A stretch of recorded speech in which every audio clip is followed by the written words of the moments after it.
Bien, el matrimonio había terminado, pero aún quedaba sin resolverse el asunto del divorcio. ¿Qué motivos podían alegar?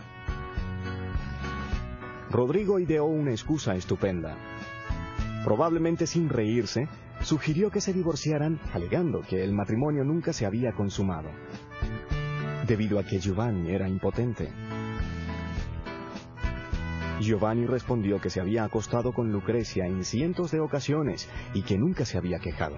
Y algo más, su esposa anterior había fallecido durante el parto. Entonces preguntó, ¿cómo demonios podría yo ser impotente? Explíquenme eso. Y Rodrigo lo explicó. Su ex esposa estaba embarazada de otro hombre. El humillado Giovanni incluso ofreció probar su potencia sexual en frente de testigos. Al final, por supuesto, Rodrigo se salió con la suya. Lucrecia estaba divorciada, y como el matrimonio nunca se había consumado, fue declarada virgen de nuevo. Incluso los cabilderos de hoy en día hubiesen tenido grandes problemas para tratar de convencer al público. Virgen en ridículo. Y había un pequeño problema con el recién adquirido estado virginal de Lucrecia. Tenía 6 meses de embarazo. Pero el hijo no era de Giovanni, sino de un apuesto y joven mensajero que la había consolado luego de la muerte de su hermano Juan. Cuando César supo la noticia, se molestó como era de esperarse. El mensajero pudo haber huido, pero prefirió solicitar la piedad del Papa. Esa fue una mala movida. Poco tiempo después, el suyo fue otro de esos cuerpos extraídos del Tíber. César había actuado de nuevo.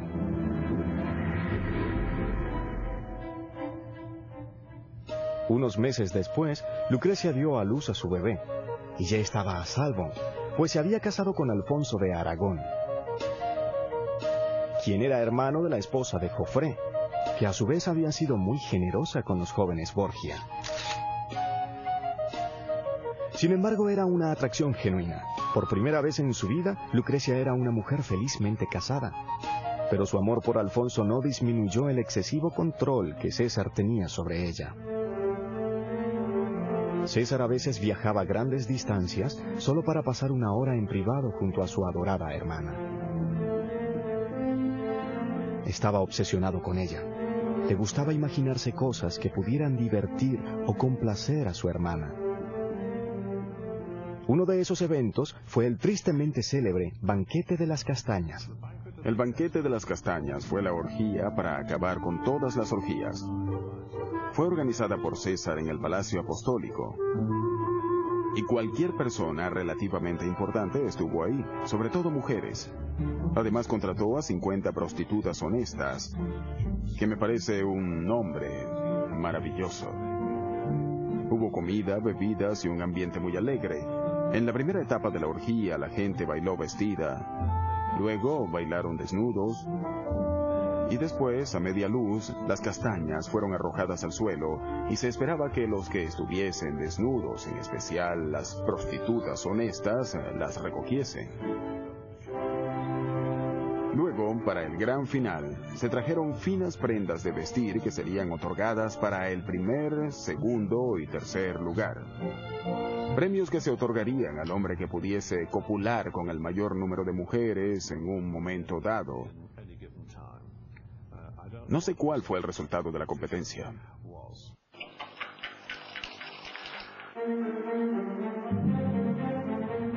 En el año 1500, la famosa lealtad de la familia Borgia fue sometida a una prueba extrema.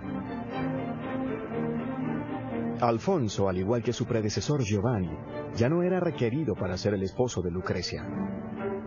El panorama político había cambiado, y la moneda del pobre Alfonso se había devaluado un poco. Para resumir, también tenía que irse. César era el hombre indicado para manejar esas situaciones incómodas. Hubo un torpe intento por asesinar a Alfonso en julio, y por supuesto fue una trágica coincidencia que falleciera debido a una hemorragia interna en agosto de 1500, apenas un mes después. Y a aquellos desafortunados que fallecían a causa de esas hemorragias, rara vez se les detectaban las marcas de estrangulamiento en el cuello. Alfonso, la gran incógnita. En la actualidad, esa clase de incidentes jamás serían ocultados por la prensa. Alguien en alguna parte daría a conocer algunos detalles. Alguien en otra parte tomaría algunas fotografías. Y por lo menos, Alfonso se salvó del usual chapuzón post-mortem en el río Tíber. Sencillamente lo enterraron en una modesta tumba. Tomando la misma actitud que los políticos modernos cuando algo sale mal, Rodrigo prometió una exhaustiva investigación sobre la muerte de Alfonso. Pero, sorpresa, sorpresa, no arrojó ningún resultado. No se encontró nada. Lucrecia estaba descorazonada, pero César en una de sus visitas la convenció de que eso era lo mejor. Lucrecia regresó con su familia y reanudó su antigua vida. Los Borgia se salieron con la suya una vez más. Para ese entonces, César sufría los embates de la sífilis. Y a pesar de que no tenía que preocuparse de que aparecieran fotografías suyas poco atractivas en la prensa, a diferencia de las celebridades de hoy en día, con frecuencia usaba una máscara para cubrir las terribles llagas del rostro. Pero el deseo de poder de César permanecía tan fuerte como siempre y juró enfrentar a quien se le cruzara en su camino. Uno de los métodos favoritos de César para deshacerse de aquellos que lo retaban era el envenenamiento. Nadie sabe cuántas víctimas murieron con una copa en sus manos, escuchando el sonido de un brindis, mientras veían la imagen de un sonriente Borgia desvaneciéndose ante sus ojos. Y resultó extraño que fuera el veneno lo que matara a Rodrigo Borgia, quien falleció en 1503 luego de tomar accidentalmente una copa envenenada que estaba dirigida a otra de las desafortunadas víctimas de César. Esa sí que es una sorpresa. El Papa tomó la copa equivocada. César finalmente decepcionó a todos sus enemigos en Roma al morir en plena campaña en España, en 1507.